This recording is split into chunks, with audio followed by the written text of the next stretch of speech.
Hi and welcome to the Crafts channel. My name's Corinne Brad and I'm here today to show you what to do with your great free gift on the Christmas issue of Craft Beautiful magazine that's out on sale the 16th of September. What we have here is a beautiful poinsettia die, and it comes not only with the die itself to form the shape of the petal, and if I thought I'd have got this out of the packet earlier, but you've also got the central part as well. It's part of the Signature collection by Sarah Davis. So I will just show you how simple it is to use. Not only is it a die, you've also got the embossing apertures on it as well. So grab yourself a scrap piece of card, and projects like these are brilliant for using up all the odd pieces of card that you've got left over from other projects. I have envelopes full of these odd bits of card. Pop it in your normal die cutting machine with whatever shims you need to put in there to do the very thin dies. I'll just run it back a second time, save me going over the top. And you'll see that it's cut out the shape. But what you can't see, I doubt you can, is the embossed design on it. So the best thing to do is if you pop it back in, replace your shims. Most die cutting machines will come with a separate adapter for you to emboss with. So it's another plate and it's a rubber mat. Pop that on and place it so that your paper is on the rubber. And what happens is as you put it through the machine, the rubber will push the paper up through the apertures in the die. So we'll just run it through again.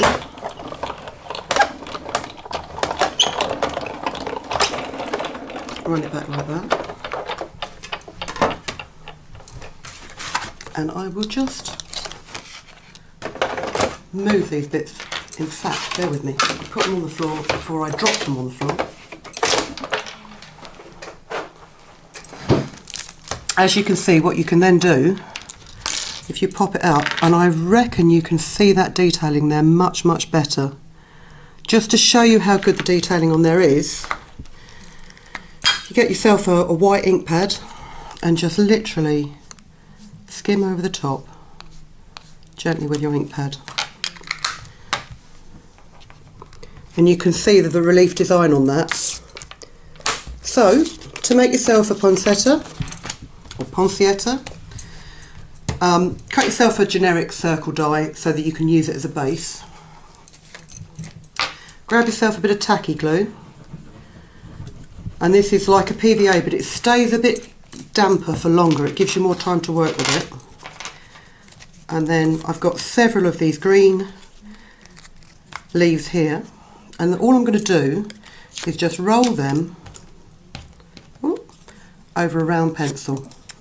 You can do it with a scissor blade. I'm always concerned that because you've pressed this relief design into it, what I don't want to do is flatten the relief design too much, so I just find a thumb over a pencil works much, much better. And then you just arrange your leaves on the circle like this. Now, if I'd been slightly more professional, I would have checked to see how the leaf pattern goes on a poinsettia, because I don't know if it's 4 leaves or 5 leaves or 6. But I'm going to do this, and I'm not going to do it exactly symmetrical, because all the ones that I've seen, whether it's just because they've not been taken care of, don't really seem to be symmetrical. In fact, all the ones that I've ever had in my house I've managed to kill. So this is a perfect die for those of you that have no green fingers whatsoever.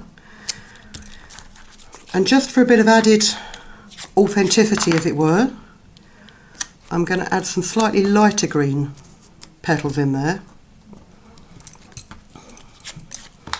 In all honesty, I mean, you don't have to stick to the traditional colours of red, green and gold. You can you know, if you're doing like a monochrome Christmas, which I think is quite in this year, you can do this with black, white and silver. It's still easily recognisable as a poinsettia. And we'll just top this off with a few, actually what I need to do, I just need to highlight these as well. A few red petals. Or leaves. Never quite sure with the, I think, you know, they start out as leaves, they turn into petals. It's one of those strange plant facts that I don't know the answer to. So I'll put these in here. And so the great thing with the tacky glue is it does give you a couple of minutes just to reposition them for the best effect. God, this is the quickest I've ever made a card in my life.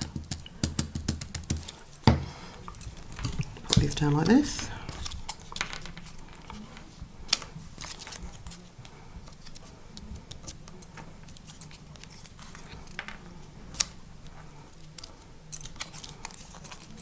Bend that the other way actually.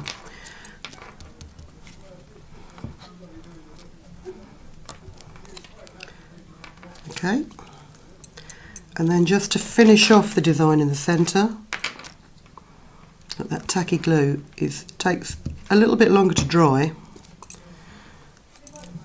so we'll just pop a couple of tiny yellow. I haven't bothered embossing these yellow centres because, to be honest with you, they are quite small. I don't even think you'd see, there are little circles in the end of each petal, but I don't think you'd see them that much.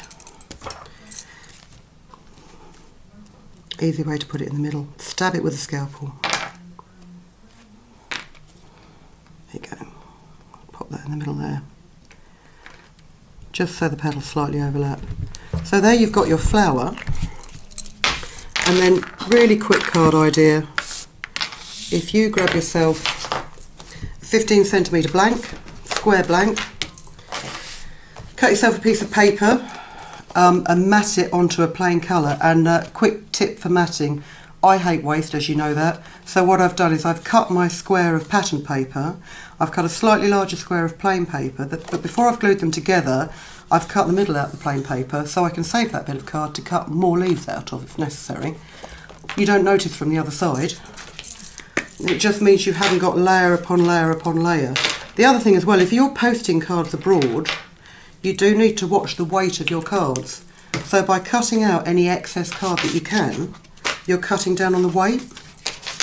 So we'll just pop this in the centre of the card, like this. I'm going to add a bit of decoration to the centre with a coloured doily. These were bought in a pack of 100 from a posh homeware store in Aldborough, but they're the perfect foil for a background of the card. And then all you need to do is grab a couple of foam pads to put on the back of your flower.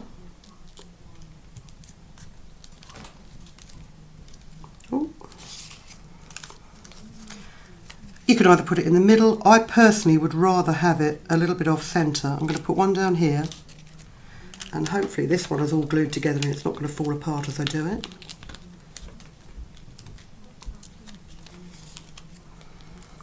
And one slightly overlapping that's down here. But bear in mind when you put these on, bear in mind where the bottom of your card is, because you don't want any petals overlapping the bottom of it, because then it won't stand up properly.